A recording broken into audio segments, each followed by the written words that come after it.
Dennis, appreciate you coming on. And let's jump right in. You wrote in your biography, quote, "A sizable portion of the large brain and expansive mind of Elon Musk truly believes we are living inside a super real virtual simulation, mere characters in someone else's video game." Do you mean this literally? Does Elon literally think this is all a simulation? It's great to see you, Natasha, and thanks for having me on to talk about my brand new book. Was my timing great or what? Here's the weird thing.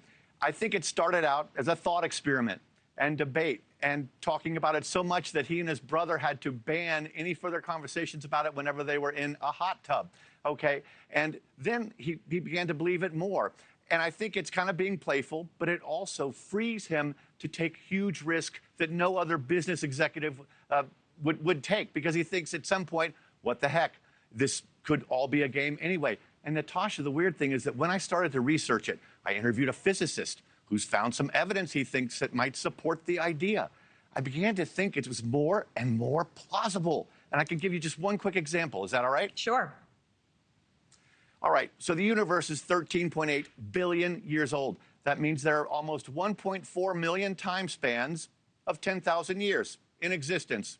Now, Elon points out that from 1970 to now, we went from Pong to incredibly realistic virtual reality down inside, and it looks so real. He said, so now if you think 10,000 years from now, it could be so good, this simulation, that you don't even know it. Now, do you really think we've gone 1.4 million spans of 10,000 years without it happening yet? And AI throws a wrench into everything. I mean, 10,000 years. How about like 10 years or 10 months from now? Let me ask you, what is one thing about Musk that most of the public doesn't know that is key to understanding who he is? I think that he really wants to be loved. And I think he is really, truly craving the approval of the masses, which is why the mission he's undertaken is so extraordinary, because you're guaranteed that half of the audience out there might bitterly resent you and dislike you. And that's happening. But I think he believes he can win them over and show them that he means well. I mean, I'm shocked at the vitriol that the Democrats are throwing at this guy.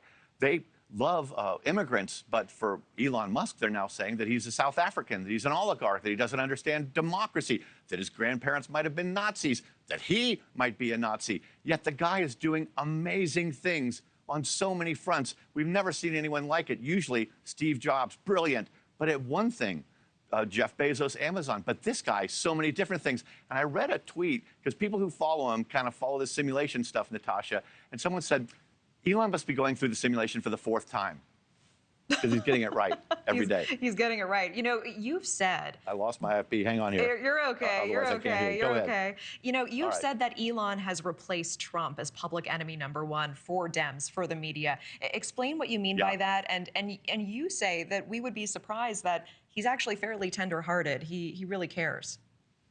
He truly does. And this idea that Trump suddenly no longer is the evil bad man, it's all about Elon Musk. They've just totally gone over to Elon, and it's because he's being so effective. And he is uncovering wasteful spending, ridiculous spending, kind of what's called round tripping. Some of the money ends up coming back here to political groups, et cetera.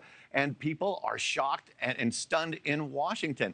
And I think he's having a ball. You know, I have 11 lessons of Elon in my book, and I really think they could help all of us build a better life or feel better about the life we have. And he's at Doge right now, Natasha. He's going after 2 lessons. Lesson 3, hey, the highest nail gets pounded down first. He straps on a helmet. Lesson 4 is tease your critics and torture your enemies. And man, he's having a ball right now. Yeah, and very quickly, you know, we just spoke with his father, Errol. With all the research that you've done on the impact that this father-son relationship has had on Elon, I want to get your take on the conversation we just had. Okay, I'll be, unfortunately, I got to point out, you check online, and the most recent time that they saw each other was 2016.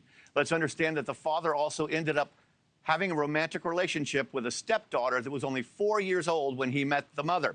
Let's also understand that a friend tells me, because he watched it happen, Elon Musk fired his father when he had tried to have a reconciliation and bring him into the business after the father expressed openly racist things about a black employee he saw working there. And Elon fired him right then. So their relationship still is not good.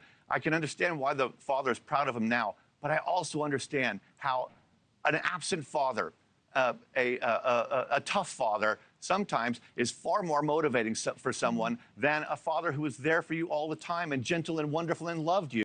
Thanks for watching. Go to joinnn.com to find News Nation on your screen. And don't forget to click the red subscribe button below to get more of News Nation's fact-driven, unbiased coverage.